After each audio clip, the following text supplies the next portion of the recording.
মাধ্যমিক ও উচ্চ মাধ্যমিক শিক্ষা অধিদপ্তর learning acceleration in secondary education প্রজেক্টের আওতায় জলবায়ু পরিবর্তন ও সচেতনতা বিষয়ক বিতর্ক প্রতিযোগিতা। বিতর্কের বিষয় জলবায়ু পরিবর্তনের বিরূপ প্রভাব মোকাবেলায় কেবল আন্তর্জাতিক উদ্যোগ নয়, স্থানীয় উদ্যোগও আবশ্যক। এর পক্ষে অবস্থান করছে নাজমুল হাসান রাফসান, মোহাম্মদ সামি ও আবদুল্লাহ, এবং বিপক্ষে অবস্থান করছে রিফা তাসফিয়া, শাহরিন আক্তার প্রণী এবং উম্মে সালমা। তাহলে শুনতে দেখুন আব্দুল আজিজ উচ্চ বিদ্যালয় কর্তৃক আয়োজিত আজকের এই বিতর্ক প্রতিযোগিতা।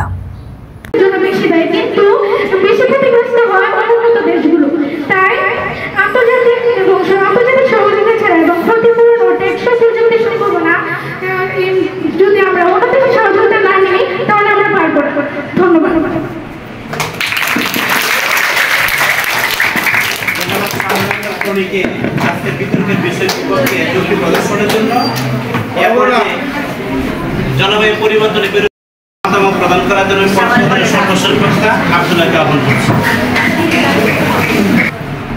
সভাপতি অফিসার মন্ডলী, আমি বক্তব্যের দ্বিতীয় বক্তা। আজ আমি উপস্থাপন করব আমাদের বক্তব্যের শেষটা, আর বিপক্ষ দলে কিছু বিভ্রান্তিকর বক্তব্য খণ্ড প্রযুক্তি। প্রথমে সবাইকে ধন্যবাদ যে আমাকে আমার বক্তব্য প্রদানের সুযোগ করে দেবে। সভাপতি অফিসার মন্ডলী, বিপক্ষ দলের বন্ধুগণ বলেছে যে আন্তর্জাতিক উদ্যোগ ছাড়া শুধু স্থানীয় উদ্যোগে বা স্থানীয় উদ্যোগ দিয়ে শুধু জলবায়ু পরিবর্তনের বিরুদ্ধে প্রভাব মোকাবেলায় সম্ভব নয়। আমি প্রশ্ন করতে চাই যে আন্তর্জাতিক উদ্যোগ কোথায়? গত 30 বছর ধরে কিয়োটো চুক্তি, প্যারিস চুক্তি, জাতিসংঘ সম্মেলন চালু হচ্ছে, কিন্তু ফলাফল কি? কার্বন নিঃসরণ কি কমেছে না বেড়েছে? এর উত্তর হলো জাতিসংঘের সম্মেলনগুলো বা চুক্তিগুলো আজও বাধ্যতামূলক নয়। বিশ্বে বড় বড় শিল্পোন্নত দেশগুলো প্রতিষ্ঠিত দেয় ঠিকই, কিন্তু মানে না। গ্লোবাল ফান্ড থেকে প্রতিষ্ঠিত 80 থেকে কিন্তু সময় মতো পৌঁছায় না। তাহলে আমার প্রশ্ন হলো, সমাজ কি আমরা গতকাল এভাবে তাদের যেমন অনিশ্চিত আন্তর্জাতিক সাহায্যের দিকে তাকিয়ে থাকবো? না, শুরুতেই আমরা এখন এরকম অনিশ্চিত সাহায্যের দিকে তাকিয়ে থাকবো না। আমরা গ্রামে গঞ্জে শহরে যেখানে মানুষ দেখবো সেখানে সচেতনতা দিবে। মানুষ গ্রামে বৃক্ষরোপণ কর্মসূচি চালাবো, শিক্ষার্থীদেরকে পরিবেশ সচেতনতা বৃদ্ধি, কৃষকদেরকে কৃষি সংক্রান্ত বিষয় সম্পর্কে তাদেরকে দক্ষ করব। এভাবে গ্রামে গঞ্জে সকল স্থানে আমাদেরকে সচেতনতা দিবে। জলবায়ুর বিপদ ছড়ায় দিগন্ত পথে অজস্র দেখা।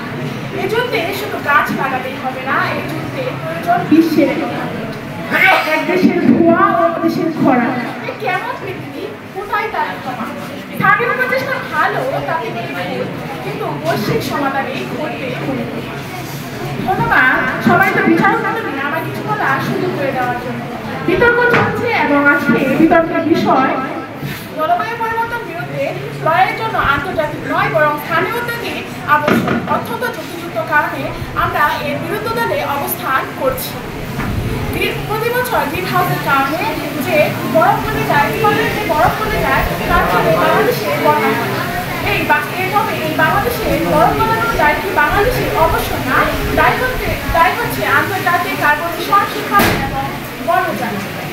এছাড়া এক দেশের ধোঁয়া অন্য দেশের কৃষিজমিতে সৃষ্টি করে খরা। এই সমস্যাগুলো তো আর সীমা মানছে না, অর্থাৎ সীমাহীন। তাই এর সমাধান হবে সীমাহীনভাবে, অর্থাৎ আন্তর্জাতিকভাবে। কোনো এক দেশের একক প্রচেষ্টার মাধ্যমে এই বিশাল সমস্যার সমাধান করা কখনোই সম্ভব নয়। একমাত্র আন্তর্জাতিক পর্যায়ে পারে সকল দেশকে তাদের জবাবদিহিতার মধ্যে আনতে।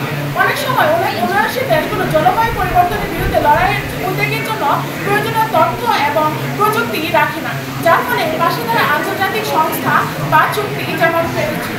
আমার বিরোধী দলের কথাবার্তা বলেছে এক গ্লোবালি, কিন্তু আমি এখন বলছি এক গ্লোবালি টু সেভ গ্লোবালি। সম্মানিত মডারেটর, আমার বিরোধী দলের সদস্যরা ইতিমধ্যে প্রমাণ করেছে যে সুন্দর সুন্দর কথা বলে বক্তব্যের মাঝে বক্তব্যের শ্রুতির মাধুর্যতা দিতে করা যায় ঠিকই, কিন্তু নিজেদের যৌক্তিকতা প্রমাণ করা যায়। তারা বলেছে জলবায়ু পরিবর্তন বিরুদ্ধে লড়াইয়ের জন্য আন্তর্জাতিক নয় বরং স্থানীয় উদ্যোগই আবশ্যক। কিন্তু যেখানে জলবায়ু পরিবর্তন নিজে একটি স্থানীয় সমস্যা নয়, সেখানে জলবায়ু পরিবর্তনের সমস্যাটি স্থানীয়ভাবে কিভাবে সমাধান হবে? এর জন্য প্রয়োজন বৈশ্বিক সমাধান, অর্থাৎ আন্তর্জাতিক সমন্বয় এবং নেতৃত্ব। এছাড়াও জলবায়ু পরিবর্তনের বিরুদ্ধে স্থানীয় উদ্যোগের জন্য সীমিত পরিসর এবং বিচ্ছিন্নতা, স্থানীয় উদ্যোগে স্থায়িত্বের অভাব, স্থানীয় উদ্যোগে অর্থ এবং প্রযুক্তির অভাব, এই ইত্যাদি সমস্যা রয়েছে। এই সমস্যাগুলো বিশেষভাবে পরিলক্ষিত। মাননীয় মডারেটর, যেখানে পৃথিবী চলছে সেখানে এক দেশের এক বালতি পানি কিন্তু আর আগুন নিবে না, তাই না? আগুন নেভানোর জন্য প্রয়োজন সমুদ্রের পানি বা সীমাহীন পানি, অর্থাৎ আন্তর্জাতিক সমন্বয় এবং নেতৃত্ব। উন্নত দেশগুলোতে উন্নত প্রযুক্তি বিদ্যমান থাকে, যেমন carbon capture technology, clean energy solution, flood protesting tools. এগুলো শুধুমাত্র আন্তর্জাতিক প্রচেষ্টার মাধ্যমে উন্নয়নশীল দেশগুলো পেতে পারে। এছাড়া জাতিসংঘে IPCC অর্থাৎ inter governmental panel of climate change প্রতি বছর বিভিন্ন বৈজ্ঞানিক রিপোর্ট প্রদান করে। এই রিপোর্ট বা তথ্যের ভিত্তিতে যা আন্তর্জাতিক পর্যায়ে কাজ হয়। মাননীয় বিচারক মণ্ডলী, আপনারা কি জানেন আফ্রিকার সাহারা অঞ্চলে দীর্ঘ করার পর সেখানে বিশ্বব্যাংক UN এর ফান্ড ছাড়া খাদ্য এবং পানি পৌঁছানো সম্ভব হয়নি? কোথায়? এখানে তো আমরা স্থানীয় উদ্যোগের কোনো ভূমিকাই দেখতে পাচ্ছি না, তাই না? এখানে তো স্থানীয় উদ্যোগ কিছুই করতে পারেনি। তাই আমি আবারও বলছি, জলবায়ু পরিবর্তনের বিরুদ্ধে লড়াইয়ের জন্য স্থানীয় উদ্যোগ নয় বরং আন্তর্জাতিক উদ্যোগই একমাত্র পন্থা। আমি আমার প্রতিপক্ষ দলের যুক্তিগুলো এখন অসরতা প্রমাণ করার আমাদের প্রথম দলের বক্তা এবং দ্বিতীয় দলের বক্তা, আমাদের বিপক্ষ দলের প্রথম বক্তা এবং দ্বিতীয় উভয় বক্তায় বলেছেন যে আমেরিকা, চীন অথবা ভারতের মতো কিছু উন্নয়নশীল কিছু উন্নত রাষ্ট্র সর্বাধিক কার্বন নিঃসরণ করে, কিন্তু আমরা স্থানীয়ভাবে তাদেরকে আটকাতে পারবো। কিন্তু আমি তাদের কাছে প্রশ্ন রাখতে চাই, আন্তর্জাতিকভাবে কি তাদেরকে কিছু করা গেছে? তারা বলেছে যে আন্তর্জাতিক প্যারিস চুক্তির মাধ্যমে তাদেরকে আমরা তাদের মধ্যে ব্যবস্থা নিতে পারি না, তাদের মধ্যে ব্যবস্থা নেওয়া যাচ্ছে না। কেননা তারা সবসময় এই কাজ থেকে পিছিয়ে যায়। কেননা তাদের ইন্ডাস্ট্রিগুলো এটার উপর তাদের ইন্ডাস্ট্রিগুলো নির্মিত হয়েছে জলবায়ু পরিবর্তনের বিরূপ প্রভাব সৃষ্টি হয়। তাদেরকে যখন কোনো ব্যবস্থা নেওয়া হবে তখন তারা প্রথমেই পিছিয়ে যায়, কারণ এটা তাদের অর্থনীতির সঙ্গে সাংঘর্ষ। তাছাড়া আমরা বলতে চাই যে আমেরিকা, চীন সহ যেই দেশের নাম তারা বলেছি, কিন্তু প্যারিস চুক্তিতে তো এই সকল দেশেই অন্তর্ভুক্ত ছিল, কিন্তু তারা কতটা কার্যকর ভূমিকা রেখে তারা তাদের প্রতিশ্রুতি কতটা রক্ষা করে। আমাদের বিপক্ষ দলের বক্তারা হয়তো জানেন না যে মাত্র 2025 সালে এবং পূর্বে 2020 সালে যুক্তরাষ্ট্র প্যারিস চুক্তি থেকে বেরিয়ে গেছে। এমনকি যুক্তরাষ্ট্র বলেছে যে জলবায়ু সম্মেলন ব্যয়বহুল দাপ্পাবাজি ছাড়া আর কিছু। তাই আমি বলতে চাই যে আসলে আমাদের সমস্যাটা হয়তো বা বৈশ্বিক, কিন্তু বৈশ্বিকভাবে এটা সমাধানে শুধু পথ প্রতিষ্ঠা করলেই হবে না, কিন্তু আমাদেরকে স্থানীয় পর্যায়ে বাস্তবায়ন করতে হবে। এছাড়া তারা প্রশ্ন রেখেছে যে যদি আমরা স্থানীয় পর্যায়ে কাজ করতে চাই তাহলে জ্ঞান, প্রযুক্তি কিংবা অর্থ কোথা থেকে আসবে। আমরা মানছি যে স্থানীয় আন্তর্জাতিক উদ্যোগের দরকার আছে, কিন্তু আন্তর্জাতিক উদ্যোগকে আমাদের মূল চালিকা শক্তি করা যাবে। আমাদেরকে বাস্তবায়ন কিংবা নিয়ন্ত্রণ রাখতে হবে স্থানীয় পর্যায়ে। কারণ আমি পূর্বেই বলেছি, যদি আন্তর্জাতিক উদ্যোগকে আমরা চালক হিসেবে ধরি তাহলে দীর্ঘসূত্রিতা কিংবা আমলাতান্ত্রিক জটিলতা বিভিন্ন দেশের রাজনৈতিক স্বার্থে কিংবা যতদিন বাস্তবায়িত হবে ততদিন পৃথিবী আরও বড় ক্রান্তির মুখে পড়বে। এছাড়া তারা বলছে যে এটা একটা আন্তর্জাতিক সমস্যা, তাই আন্তর্জাতিকভাবে সমাধান করতে, কিন্তু বক্তব্যটি পুরোপুরি বসা। কেননা আন্তর্জাতিকভাবে আমরা এতদিন যত পদ্ধতি বা যত প্রস্তাবনা নিয়েছি, যত প্রতিশ্রুতি আমরা দিয়েছি, তার সঠিক বাস্তবায়ন আমরা এখনো দেখতে পাই। তারা প্রতিশ্রুত অর্থ পায়। উন্নয়নশীল রাষ্ট্রগুলো হয়তো বা যে তহবিল ছাড় হয়েছে, কিন্তু সেটা তাদের কাছে যথাযথ পৌঁছায়, স্থানীয় জনগণের কাছে পৌঁছায়। স্থানীয় জনগণের কার্যক্রমের জন্য তাদের স্থানীয় সরকারি তাদেরকে অর্থায়ন করে।